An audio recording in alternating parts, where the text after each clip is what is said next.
রাজধানীর বনশ্রীতে এক স্বর্ণ ব্যবসায়ীকে গুলি করে 200 ভরি স্বর্ণ লুট করেছে দুর্বৃত্তরা। গুরুতর আহত অবস্থায় ব্যবসায়ীকে এখন ঢাকা মেডিকেল কলেজ হাসপাতালে চিকিৎসাধীন রয়েছেন। তবে এই ঘটনায় প্রশ্ন উঠেছে দেশের জনগণের নিরাপত্তা নিয়ে।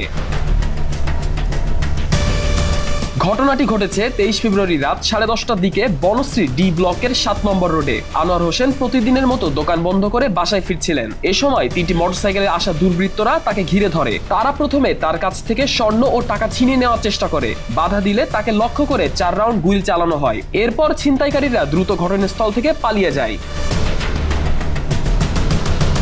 আহত অবস্থায় আনোয়ার হোসেনকে প্রথমে একটি বেসরকারি হাসপাতালে নেওয়া হলেও পরে তাকে ঢাকা মেডিকেল কলেজ হাসপাতালে স্থানান্তর করা হয়। তার অবস্থা আশঙ্কাজনক বলে জানিয়েছেন চিকিৎসকরা।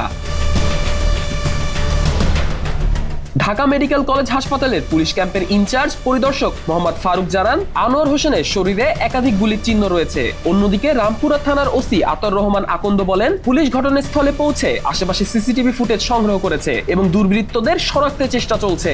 এখনো কাউকে গ্রেপ্তার করা সম্ভব হয়নি।